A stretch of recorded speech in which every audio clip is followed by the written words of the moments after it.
I was a young man then, full of life, you see, working on the farm, chasing dreams under the vast open sky. One day I was drawing water from the old well. The bucket slipped from my grasp, tumbling down into the darkness below. I leaned over, trying to catch it, but I lost my balance. The world spun. Then darkness swallowed me whole. I landed in the cold water with a bone-jarring thud. The air rushed from my lungs. Panic seized me. The icy water closed over my head. I thrashed wildly, desperate for a breath. Surfacing, I gasped for air, clinging to the rough stone wall. The well was deep, too deep. The walls were slick with moss. Climbing was impossible. Fear, cold and sharp, cut through me. I was trapped, alone. I cried out for help, my voice echoing in the darkness, but there was no answer, only the drip, drip, drip of water mocking my despair. Hours passed. Or maybe it was just minutes. Time lost all meaning in that pit of despair. My strength was fading, hope dwindled with each passing moment. Then I saw it, a light, soft and ethereal. It pierced through the darkness from above. It grew brighter, slowly illuminating the rough walls of my prison. My heart pounded. Could it be? Was someone out there? As the light intensified, a figure began to emerge from its glow. The figure descended slowly, gracefully. Her gown flowed around her like mist, her face veiled in the radiant light. She reached out a hand towards me, her touch impossibly warm against my chilled skin. Her eyes, filled with compassion and love, met mine. And I knew. It was the Virgin Mary, Mother of God, bathed in celestial light. "Do not be afraid," she whispered, her voice a melody that soothed my terror. "I am here to help you." Section 5, lifted by grace, drawn from the depths.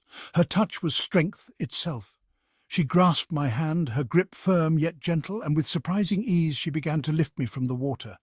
I was weightless in her grasp, my fear melting away as she raised me towards the light. The well walls seemed to part, offering no resistance as she drew me upwards. Up and up we went, until finally I felt the blessed touch of sunlight on my face.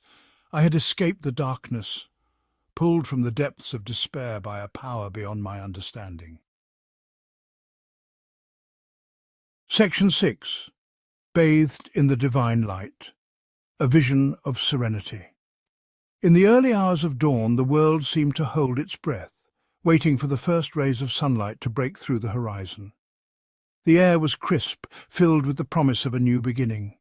She placed me gently on the solid ground, the familiar feel of earth beneath my feet bringing a rush of relief.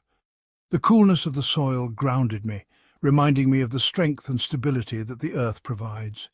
It was as if the very essence of nature was welcoming me back, offering solace and comfort. I lay there gasping for breath, bathed in the warm glow of the fading light. The exhaustion that had gripped my body began to ebb away, replaced by a gentle warmth that seeped into my very being. The sky above was painted in hues of orange and pink, a masterpiece of nature that seemed to reflect the tranquility I was beginning to feel. As my eyes adjusted, I saw her more clearly. The initial blur gave way to a vision of ethereal beauty, her form becoming more distinct with each passing moment. It was as if my senses were awakening, allowing me to truly see and appreciate the wonder before me. She was draped in a robe of the purest blue, her head crowned with stars. The robe seemed to shimmer with an inner light, each star twinkling as if alive. It was a sight that spoke of ancient wisdom and celestial grace, a reminder of the mysteries that lie beyond our understanding. Her face, though etched with sorrow, radiated with an otherworldly love and compassion. Her eyes, deep and knowing, seemed to hold the weight of countless lifetimes, yet they also sparkled with a kindness that was both comforting and reassuring. It was a face that told 1,000 stories, each one filled with empathy and understanding. She didn't speak, yet her presence was a symphony of comfort, a balm to my wounded soul. Her silent communication was more powerful than any words could ever be, a gentle reminder that sometimes presence alone is enough to heal. Her hands, though not touching, seemed to envelop me in a cocoon of warmth and safety. I felt an overwhelming sense of peace, a serenity I had never known before. It was as if all the chaos and turmoil of my life had been washed away, leaving behind only a profound stillness. The landscape around me, with its rolling hills and gentle breeze, mirrored the calm within. In that moment, I knew that I was exactly where I was meant to be, embraced by the divine light of serenity. Section 7. Whispers of comfort, words that calmed the storm. Then she spoke, her voice a gentle whisper that seemed to resonate deep within my being. "Fear not, my child," she said, "for I am with you always." Her words, filled with such love and reassurance, were like a soothing balm on my fear-racked heart. They quieted the storm within me, replacing terror with a profound sense of peace. "Go now," she continued, her voice filled with gentle urgency, "and let your heart be filled with faith. For even in the darkest of times, the Lord's love will always find you." Section 8. Emerging into the light, back to life's embrace.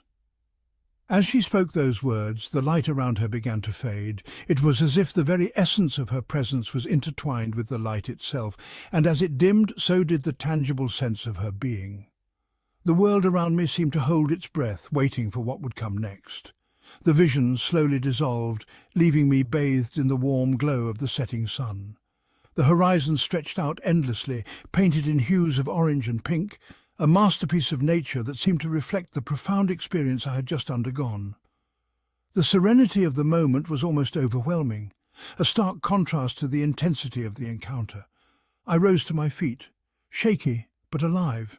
Each movement felt deliberate, as if I was relearning how to exist in this world. The ground beneath me was solid, yet it felt different, as though I was standing on sacred ground, blessed by the miracle I had just witnessed. The world seemed new, washed clean by the miracle I had just experienced. Every leaf, every blade of grass seemed to shimmer with a renewed vibrancy. The air was crisp and fresh, carrying with it the scent of rain and the promise of new beginnings. It was as if the entire landscape had been reborn, mirroring the transformation within me. The air was sweet, the bird song a chorus of praise. Each note seemed to carry a message of hope and gratitude, a celebration of life and the beauty of the natural world. The flowers around me swayed gently in the breeze, their fragrance a reminder of the delicate balance of life. I looked around, searching for my saviour, but she was gone. The space where she had stood was now empty, yet it was filled with an unspoken promise. Her absence was palpable, but so was the sense of peace she had left behind. I knew that she had fulfilled her purpose, and it was now up to me to carry forward the light she had ignited within me. Only the lingering warmth on my hand and the echo of her words in my heart remained as proof of her divine intervention. The warmth was a gentle reminder of her touch, a connection that transcended the physical realm. Her words echoed in my mind, a guiding light that would lead me through the days to come. I felt a profound sense of gratitude and a renewed sense of purpose, ready to embrace the life that lay ahead with open arms and an open heart.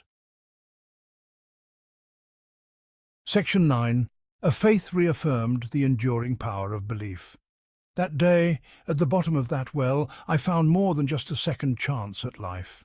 I found an unshakable faith, a belief that would guide me through the rest of my days. The memory of her touch, her words, her unwavering compassion became my anchor in the storms of life. Whenever doubt crept in, whenever darkness threatened to overwhelm me, I would recall that moment of divine intervention. I learned that even in the darkest of times, hope remains, that faith, like a mustard seed, can move mountains. Section 10. Forever grateful, a life transformed. Now, as an old man, I often find myself lost in the memories of my youth, reflecting on the journey that has brought me to this point. I carry the memory of that day close to my heart, a day that changed everything for me. It was a moment of profound transformation, one that I revisit often in my thoughts. It's a story I've shared with many, a tale that has become a cornerstone of my life. Each time I recount it, I'm reminded of the incredible power of faith and the miracles that can happen when we least expect them. This story is a testament to the enduring power of faith, a faith that has guided me through the darkest of times and illuminated my path with hope and love, and the boundless mercy of the Virgin Mary. Her presence in my life has been a source of comfort and strength, a beacon of light in moments of despair. My life, forever changed by that miraculous encounter, has been a journey of faith and gratitude. That day I felt her grace touch my soul, and it has stayed with me ever since. Became a testament to her grace. Every step I take, every breath I draw, is a reminder of the divine intervention that saved me and set me on a path of righteousness. I lived my days with a heart filled with gratitude, sharing my story with anyone who would listen. I wanted others to know that miracles do happen and that faith can move mountains. And spreading the message of hope and faith that she had entrusted to me, it became my mission to inspire others, to help them see the beauty and power of believing in something greater than themselves, that she had entrusted to me. The rosary she gave me has been a constant companion, a symbol of her love and protection. Each bead is a reminder of the prayers she answered and the miracles she performed. For I knew deep in my soul that I was living proof of her love, a walking, breathing miracle. My life was a testament to the power of faith and the boundless mercy of the divine. That I was living proof of her love, a walking, breathing miracle touched by the hand of the divine. Each day I strive to live in a way that honors her and the gift she gave me, touched by the hand of the divine. My journey has been one of faith, hope, and love, and I am forever grateful for the blessings that have come my way. I know that I am never alone, for she is always with me, guiding me with her gentle hand.